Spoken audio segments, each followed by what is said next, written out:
Hello everyone and welcome back to another episode of English Speaking Practice for Beginners. I'm Emma and today we're diving into the world of phone English. Let's face it, handling phone calls can be daunting, right? Absolutely, Emma. Without visual cues, we rely heavily on tone and clear phrases. Did you know, according to communication expert Albert Mehrabian, 55% of communication is nonverbal? On the phone, that's all gone. Exactly. And I remember when I first moved abroad, every time the phone rang, my heart skipped a beat. I feared misunderstanding without seeing expressions. Oh, I totally relate. But gradually, with practice and some essential phrases, it became manageable. Plus, understanding the nuances of polite tone helped immensely. That's a great point. However, beginners often struggle with the fear of messing up. But the reality is, everyone makes mistakes, and it's part of learning. True, and sometimes you just need to laugh it off. One time, I misunderstood a simple, "How are you?" and started explaining my day in detail. Haha, that's a classic. But on a serious note, focusing on clarity and politeness can make a huge difference. Indeed, and as more international companies embrace remote work, mastering phone English is becoming increasingly crucial. Looking ahead, I think we'll see more emphasis on teaching phone etiquette in language courses to prepare learners better. Definitely. So, let's jump into practical tips for answering and making calls effectively. All right, let's start with answering calls. It's often the first impression you make. A simple, "Hello, this is Emma," can set a friendly tone.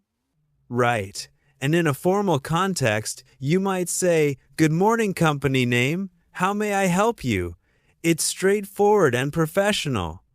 And when you don't understand, don't panic. You can ask, "Could you repeat that, please?" Or, "Could you speak more slowly?" Exactly, Emma.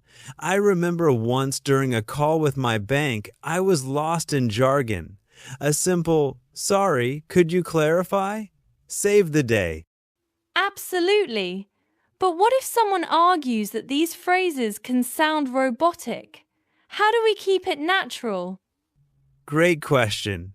It's all about adding a personal touch, like a friendly tone or a little humor, to keep the conversation warm. Indeed. And as technology evolves, our communication methods will adapt, but the need for polite, clear phone interaction will remain constant. And as we move forward, I believe we'll see more AI tools that help with real-time language translation during calls. That sounds exciting. For now, though, let's stick to perfecting our phone etiquette with these simple phrases. Yes, let's move on to making calls and explore how to initiate a conversation confidently. Now, making a call can be nerve-wracking for beginners, but here's a useful structure. Greet, introduce, and state your purpose.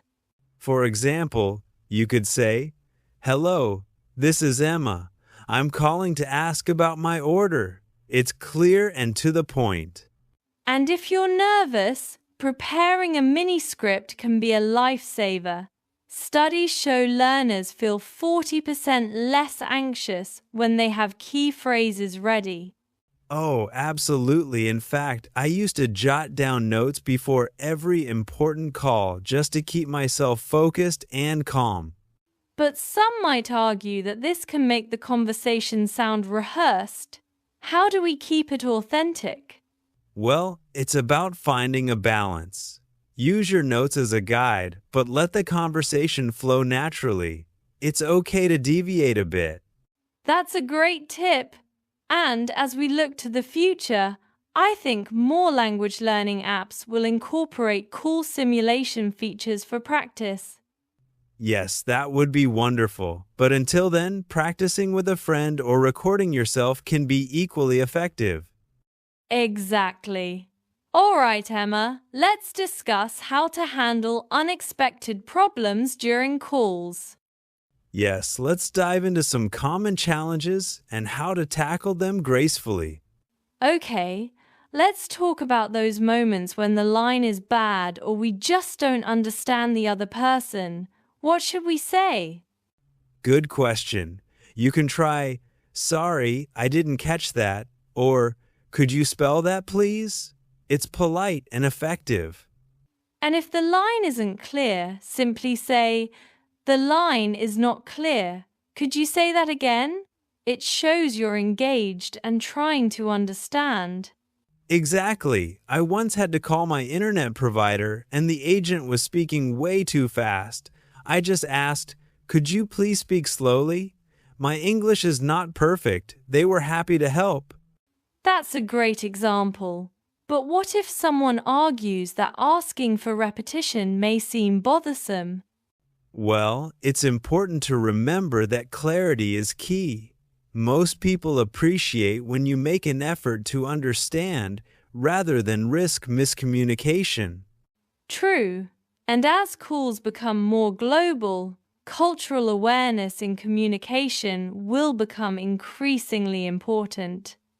Absolutely. In fact, I believe future language courses will emphasize intercultural communication on the phone. That's a fascinating thought. But for now, let's focus on practicing these key phrases to navigate phone challenges smoothly. Yes, and to wrap up, let's do a quick recap of today's essential phrases. All right, let's do a quick recap of today's survival phrases. For answering, remember, hello, this is name. It's simple and polite.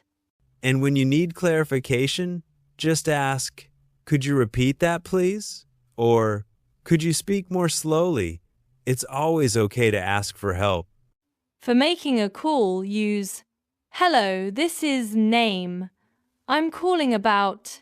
It sets a clear agenda for the conversation. And if the line is not clear, say, "The line is not clear. Could you say that again?" It's important to ensure everyone is on the same page. Practice these phrases with a friend, or even record yourself.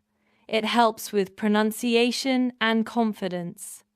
Absolutely. And remember, the more you practice, the more natural it feels.